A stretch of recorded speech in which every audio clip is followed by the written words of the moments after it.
Hello there, I'm the Dragonator, and I like fairy tales. So, we all have our favorite myths, whether it is the ancient Greek or Roman gods of mythology that still have influence to this day, or Robin Hood, as he tries to be charitable in his own way with the help of his merry men. Well, my favorite has actually been King Arthur. I remember reading adaptations of it as a kid, and it was so interesting how there was more to the world of King Arthur than him and Sir Lancelot. Back before I read anything about King Arthur, I thought that they were the only two characters, and I was wrong, so wrong. Today, we will be talking about what happened before he became king, before the Sword in the Stone. We are going to talk about the Prophecies of Merlin and the birth of King Arthur. This is probably going to be a multi-part series, so sit tight.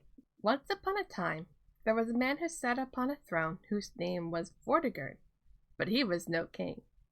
In fact, the rightful king, King Aurelius, and Uther, who we'll talk about later, had brought together 20,000 men to slay this false king and take his throne back. When word got out to Vortigern, he commanded his finest architects to craft a castle for him to flee, else they would be killed for disobedience. Every time they tried, the solid foundation would fall, no matter what they did. They asked the false king for assistance, and then Vortigern consulted the magicians for help, but all they could come up with was the blood of a man without a mortal father to improve the foundation. Vortigern's men found one who fit the criteria, Merlin. When ordered to sprinkle the blood on the castle to prevent it from falling apart, he said, "What? You serious? No, this spot is terrible for a castle. If you dig straight down here, you will see a pool, and if you drain it, you'll see two dragons, a red one and a white one. By day, they are asleep, but they fight at night. That's why the castle keeps falling down." The men who tried to build the castle dug down as Merlin suggested, and sure enough, there were two dragons. They waited at night to see them battling. It looked like the red dragon was going to win, but the white dragon was victorious, fleeing the pool to who knows where. Then Merlin told Vortigern that would be his fate. He might have thought he won the battle for the throne beforehand, but he would surely fall, and his enemies would have a legendary heir, this heir being King Arthur.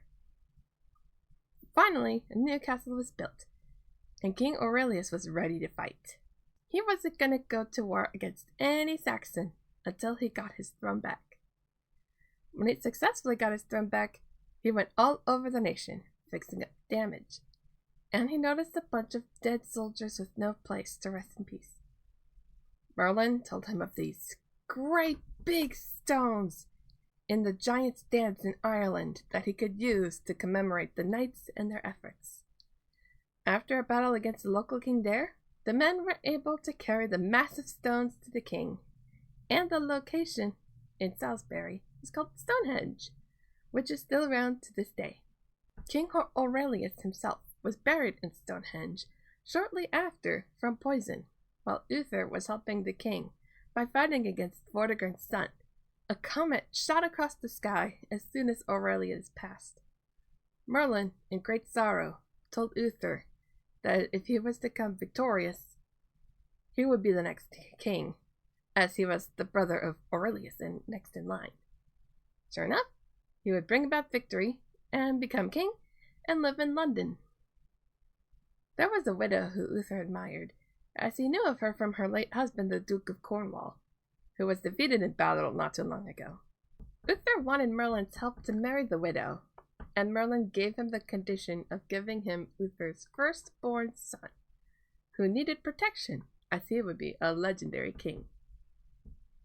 Arthur would be taken care of by Sir Ector and his wife.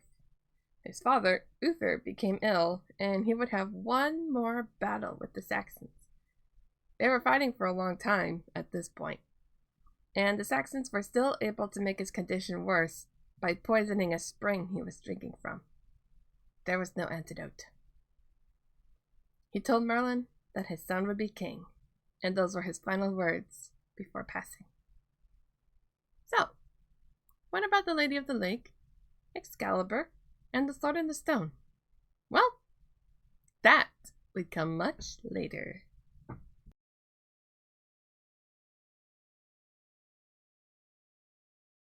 Thank you for watching. I hope that you enjoyed this video.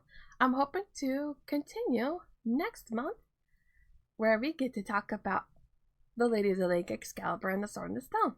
I decided I was going to do the first chapter because there are multiple legends. So, in the meantime, stay safe and have a very good rest of your week.